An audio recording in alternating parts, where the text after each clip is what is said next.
महानगरपालिकेच्या वतीने आज अमरावती शहरातील नागरिकांच्या विविध समस्यांसाठी जनसंवाद कार्यक्रमाचे आयोजन करण्यात आले असताना सोनल कॉलनी राहटगाव येथे लांडे लेआउट येथे अतिक्रमण संदर्भात आज मनपा आयुक्त यांना तक्रार देण्यासाठी आले असताना राष्ट्रवादी काँग्रेस पक्षाचे नगरसेवक चंदू खेडकर यांनी मनपाच्या सभागृहामध्ये मनपा आयुक्त सौम्य शर्मा यांच्यासमोर तक्रारदाराला अश्लील भाषेचा वापर करत शिवीगाळ केली।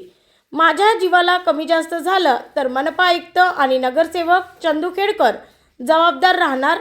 तक्रारदार गणेश मानकर यांची प्रतिक्रिया। ब्युरो रिपोर्ट MB न्यूज महाराष्ट्रातील बातमीपत्र अमरावती।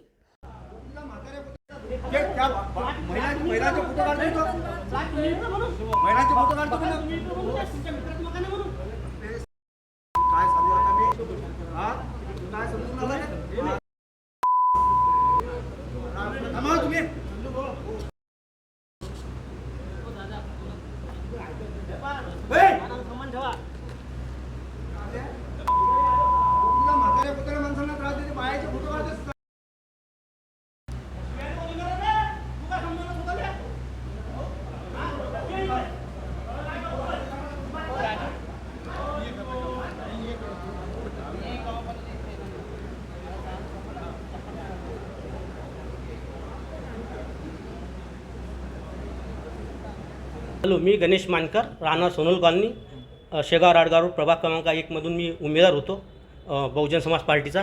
आणि माझा चंदू खेडकर माझ्या विरोधात होता उभा। आणि सोनल कॉलनीमध्ये जनता दरबार आहे महानगरपालिकेमध्ये मोठ्या प्रमाणात या ठिकाणी दोघांचा गोंधळ झाल्याचं चित्र पाहायला मिळालं। काय विषय नेमका होता? नेमका ह्याच होता की सोनल कॉलनीमध्ये लांडे लेआउट आहे, त्यामध्ये वारंवार अतिक्रमण करण्याबाबत मी तक्रार दिली होती। त्यासाठी यांनी मी उपोषणावर बसण्याची धवत दिली होती 15 तारखेला।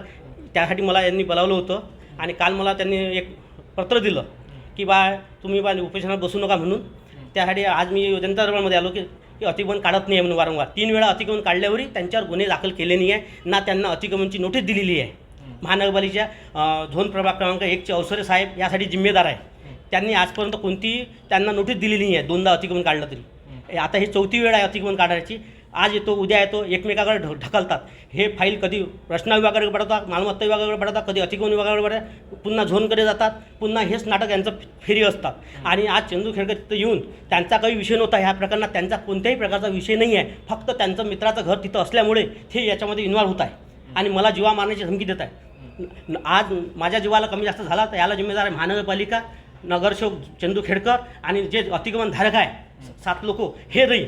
माझ्या जीवाला जर कमी जास्त झालं तर माझ्या घरच्याला मी सांगितलं की हेच जिम्मेदार आहे म्हणून। कोणत्या पक्षाचे नगरसेवक आहेत? हे राष्ट्रवादी पक्षाचे नगरसेवक निवडून आलेले आहे आणि आता दादागिरी करत आहे। सभागृहामध्ये शिवीगाळ मला दिलेलं आहे। आयुक्त मॅडम, उपायुक्त मॅडम सगळे त्यांच्या देखता मला यांनी जीवा मारण्याची धमकी दिलेली आहे। माझ्या जीवाला जमी अवस्था झाला हेच जिम्मेदार आहे।